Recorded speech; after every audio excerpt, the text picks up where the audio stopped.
Hello friends, welcome back to Sarbath Kid channel. நான் கார்த்திகா முத்து. இன்னைக்கு வந்து ரமணான் ஸ்பெஷல் நோம்பு கஞ்சி எப்படி வைக்கிறதுன்னு பார்க்கலாம். இந்த நோம்பு கஞ்சி ரொம்பவே டேஸ்ட் அண்ட் ஹெல்த்தியான ரெசிபி கூட. இந்த ரெசிபி பண்றதுக்கு முன்னாடி நம்ம சேனலை மறக்காம சப்ஸ்கிரைப் பண்ணிக்கோங்க. இப்போ வாங்க வீடியோக்குள்ள போலாம். நோம்பு கஞ்சி பண்றதுக்கு நான் இன்னைக்கு 1 கப் வந்து பச்சரிசி எடுத்திருக்கேன். இது கூடவே 1/2 கப் வந்து பாசி பருப்பையும் எடுத்துக்கோங்க. அரிசியை நல்லா 2 டைம்ஸ் வாஷ் பண்ணிக்கோங்க.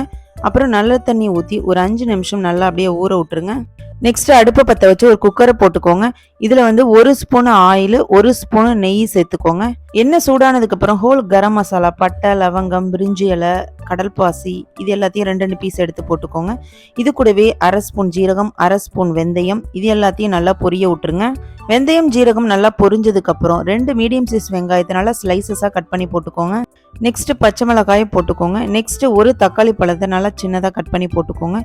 வெங்காயம், தக்காளி இது எல்லாத்தையும் நல்லா எண்ணெயிலே வதக்கி விட்டுரு. இந்த வெங்காயம் தக்காளி நல்லா வதங்கணும்னு அவசியம் இல்லைங்க, ஓரளவுக்கு வதங்கினா போதும்.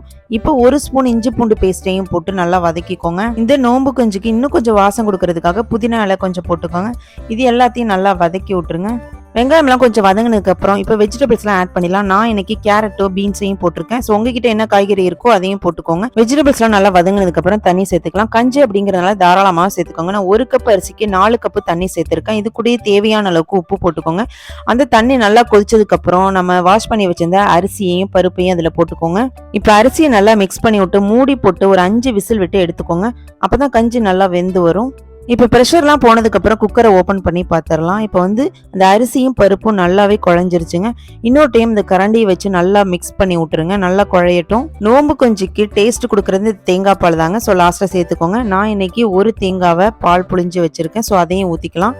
இந்த தேங்காய் பாலோட அந்த கஞ்சி வந்து நல்லா மிக்ஸ் பண்ணி விட்டுருங்க. இப்போ ஃபைனலாக வந்து கஞ்சி எல்லாமே சூப்பராக ரெடி ஆகிட்டுங்க. இதில் வந்து புதினா இலையே சேர்த்துக்க வேண்டியதாங்க. அவ்வளோதாங்க, கமகமன் வாசத்தோட ஒரு அருமையான ரமணான் நோம்பு கஞ்சி சூப்பராக ரெடி ஆகிட்டுங்க. சின்ன வயசில் நோம்பு கஞ்சி வாங்க நம்ம மசூதியெல்லாம் போயிட்டு வந்திருக்கோம். ஸோ அந்த நினைவுகள் தான் எனக்கு இருந்துச்சு. நீங்களுமே கண்டிப்பாக அந்த நோம்பு கஞ்சி ட்ரை பண்ணிவிட்டு கமெண்ட் பண்ணுங்கள். உங்களுக்கு அந்த வீடியோ பிடிச்சிச்சு அப்படின்னா ஒரு லைக் பண்ணிவிட்டு உங்களோட ஃப்ரெண்ட்ஸ் அண்ட் ஃபேமிலிக்கு ஷேர் பண்ணுங்கள். நாளைக்கு ஒரு டிஃப்ரெண்ட்டான ரெசிபியோட நான் உங்களை வந்து மீட் பண்ணுறேன். தேங்க்யூ ஃபார் வாட்சிங்.